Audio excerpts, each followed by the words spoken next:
Let's look at two practice questions on consumer surplus. So, first, let's see from this question, it gives you a graph, right? And tells you the demand curve and ask, what's the consumer surplus if the market price is $100, okay? So $100, you can find out the corresponding quantity demand, okay? So if I were solve for this question and I would like to write down some useful information, okay? So first I'll write down when the price equal to $100. The corresponding quantity demand, if I put this as P1, okay, and this is a Q1, will equal to 50 units, right? And as far as we talk about, if I mark this triangle here, okay, I can mark it, this is A, this is B, this is C, okay? So which area will represent for consumer surplus? So the consumer surplus will be the area below the demand curve and above the market price, right? So area A, B, C will represent for consumer surplus, okay?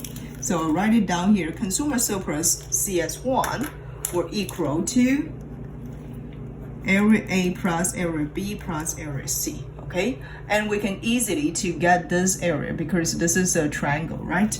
So I can write it down, the CX1, consumer surplus, is equal to 1/2 times the height and times the base, right? And what's the height?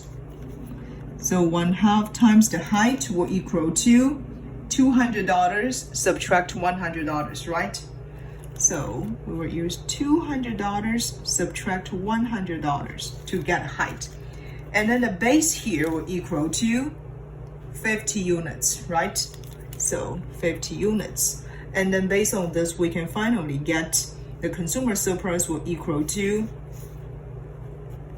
2,500. Okay, so this will be consumer surplus when the market price is $100. In the second question, it asks, if now the market price increased from $100 to $150, what happens to the consumer surplus? And how much the consumer surplus changes are due to the consumers who left the market. So let's first look at what were changes to consumer surplus if the market price increased from $100 to $100 to $150, okay? So we have the new price equal to P2, right? So now the P2 equal $150. And you can also find out the corresponding quantity now decreased to 25 units, okay? And which area represents for the consumer surplus based on this new price? Still, consumer surplus will be the area below the demand curve and above the market price.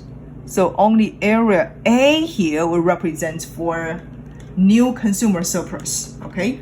So equal area A. And we can compute the area of this triangle, okay?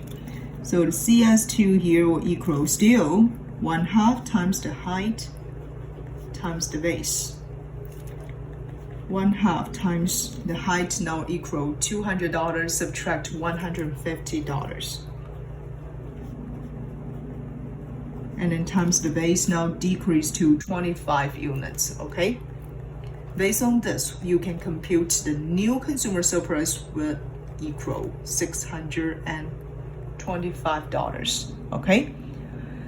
And this is the new consumer surplus. Compare with the original consumer surplus, we notice as the price increase, consumer surplus decrease.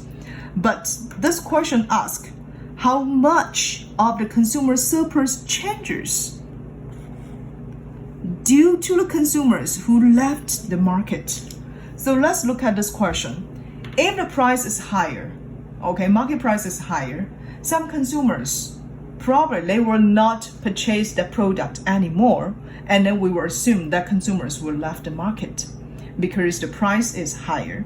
And in the changes of the consumer surplus based on this, okay, you can get the change of the consumer surplus equal to an old consumer surplus, right? Subtract the new consumer surplus, which will equal to A plus B plus C, subtract area A. So only B and C will be the changes in consumer surplus, right?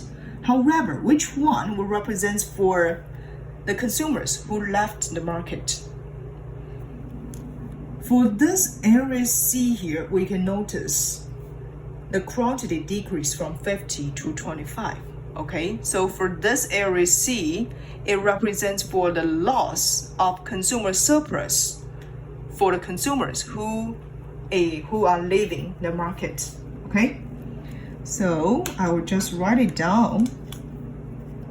Area C here represents the loss of consumer surplus. So this one represents the loss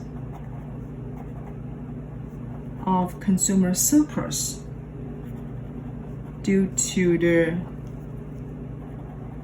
consumers who left the market. Because the price higher, those consumers are not willing to buy those products anymore, okay? And for this area C, how can we get the area? So for this area C, we can still use the 1/2 times the height times the base, right? So 1/2 times the height. Now the height would equal $150 minus $10, right?